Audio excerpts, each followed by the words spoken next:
Humans have always been attracted to the oceans. Recently, scientists have even proved that our brains are hardwired to react positively to water, and that being near it calms us and connects us. With that being said, the ocean can be a hazardous place. For example, rip currents account for more than 80% of rescues performed by lifeguards. They are powerful currents of water flowing away from the shore that quickly pull swimmers out to sea. Many people have disappeared while being out at sea, and in some cases are never seen again. The Kaz 2 was a small yacht found off Australia's coast in 2008, and was reported to have been manned by 3 people on its departure. The Kaz 2 was discovered drifting 80 nautical miles off the East Australian coastline. What was strange is how the boat was left. It was as if someone was still living there, but when they discovered it, it was found all the crew had mysteriously vanished. On board, the engine was running, the table was set for a meal, the fishing lines were set and a computer was open and running. This told investigators the crew can't have gone far. It was also noted the fenders were down on one side of the catamaran. Apart from a torn sail, there were no signs of anything that would cause alarm. What's bizarre about this story is that the crew have never been found, and no explanation has been given for their disappearance. A coroner stated he'd solved the mystery, saying that one of the crew fell in trying to free a fishing line from the propeller, and a second followed suit trying to save him. The third turned the boat to fetch them, but the wind suddenly changed, and the yacht's boom struck him in the water. This theory, however, has its fair share of critics, and the actual event of the disappearance is still unconfirmed. Even the smaller details of this case are bizarre. For example, the clothes were found to be neatly folded on the deck. Many have questioned that if the above situations were true, who would have time to neatly fold their clothes? It doesn't really add up. Another theory is that the boat got stuck on a sandbank, and the men attempted to push it free, but while doing so, a gust of wind pushed the boat away from them. It was determined by instruments on board that the yacht had not been steered since the day of its departure, but had not been discovered drifting for 3 full days. A search operation was conducted for 4 days, after which the search was called off. The mystery has never been solved. On the 17th of October 2017, witnesses noticed some strange-looking lines in the sky above Ontario, Canada. One witness said the following: "I was riding in the car at around 11 AM. I noticed these strange-looking shapes in the sky and decided to photograph them. It looked as though a plane had passed over. The only problem is they looked really low. It wasn't just me in the car. Other people saw us and thought the same as me. We couldn't think of an object that could have made these lines. The photo's been passed around and many people have put forward their views of what it could show." Another person had this to say: "This could be a weather phenomenon. For example, there are many types of clouds.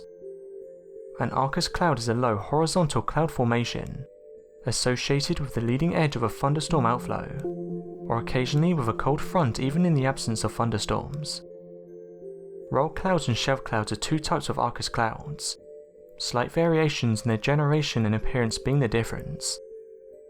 A roll cloud is a low horizontal tube-shaped and relatively rare type of Arcus cloud. Lenticular clouds have also been used to explain UFO sightings. Lenticular clouds are a distinctive cloud formation resembling saucers, and are thought to be an explanation for some supposed UFO sightings. Lenticular clouds have been regularly confused for UFOs throughout history, due to their smooth round or oval lens-shaped structure.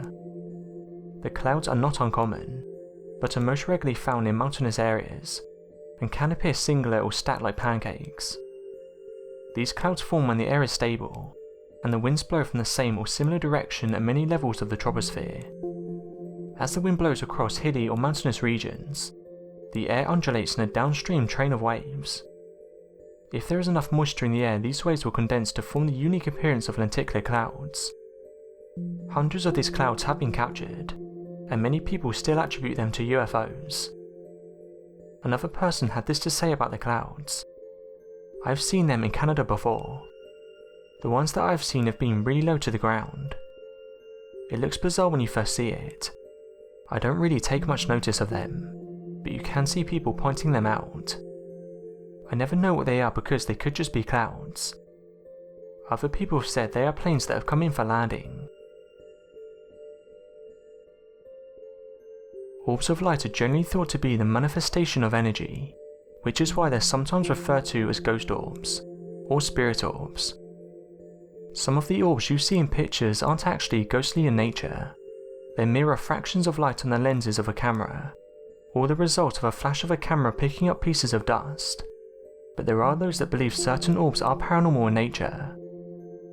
A few years back, two friends captured this photo of a sunset. After looking back, they noticed this giant green orb in the photo.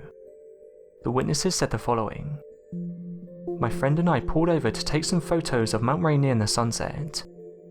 We were each standing on opposite sides of the car, and were taking photos with our cell phones of Mount Rainier, and then turning 180 degrees and taking photos of the sunset. With the sun in our eyes, we were unable to see much when taking the photos of the sunset, and never noticed anything out of the ordinary. But when we arrived at home 10 minutes later, we noticed that an orb-shaped object showed up in both our pictures. This was strange because it was taken within minutes of each other. I took 8 photos in 1 minute, a set of 4 pictures in 8 seconds and a set of 4 in another 10 seconds, and in this time the orb moved from ground level in front of a silhouette of trees to high in the sky. In addition, in my photos the orb shows up as a bright green glowing orb, with bright white spots that rotate in each picture, and in my friend's photo the orb is white with a red outline. Her series of photos were taken exactly 1 minute after mine. The witnesses say they don't know what the object was. However, it's not just them seeing these coloured orbs. Another person came forward and said the following: "I have seen these green orbs my whole life. I don't know what they are or what they mean. What's strange is that I can see them with my own eyes, and don't need a camera. I find it strange that it follows me everywhere I go. I have even seen them travel through walls. I feel like this orb could be attracted to me." The eyewitness said that if anyone can offer some answers to what they might be, they'd be really grateful. On the 13th of August 2017, a witness and his wife were walking on a trail near Hocking Hills.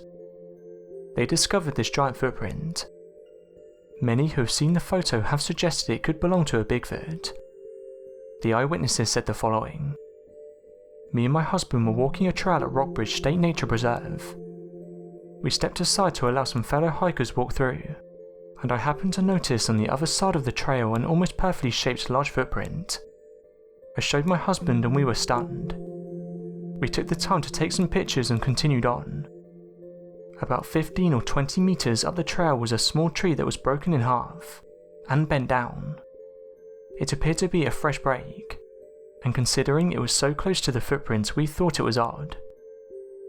Many hikers have seen something familiar. According to some, these giant creatures use the branches to eat or even communicate. Some have allegedly witnessed them using the trees to talk to one another. This can be through snapping them or hitting them against the tree to create sound. Regarding the giant footprints, one person said the following: "These are not uncommon. The only problem is no one ever believes you. I have found my fair share of giant footprints, but tend to not show people out of being embarrassed. I think there is definitely something going on. Every year hundreds of these footprints are found. It's just trying to attribute it to a creature. I have been out walking with my friend when I discovered one of these prints. From looking at it, you could tell it was a footprint, but it didn't look human. The toes looked strange and as if they were bent. I usually find them where the mud is thick. This makes it easier for the footprint to be left. I personally think Bigfoot does exist. There has been so much evidence. The whole basis of the reality of the Bigfoot legend rests largely in the hundreds of footprint casts that have been made and collected. It would be foolish to assume that every footprint is genuine, as the Bigfoot mystery is contaminated by hoaxes. There have been more than 900 footprints attributed to Bigfoot collected over the years, having an average length of 15.6 inches. Although sightings of large man-like creatures in North America predate the arrival of Europeans, reports of footprints however are more recent, and there is a mention of large tracks in the early 19th century. So what do you guys make of these giant footprints? Let me know your thoughts in the comments.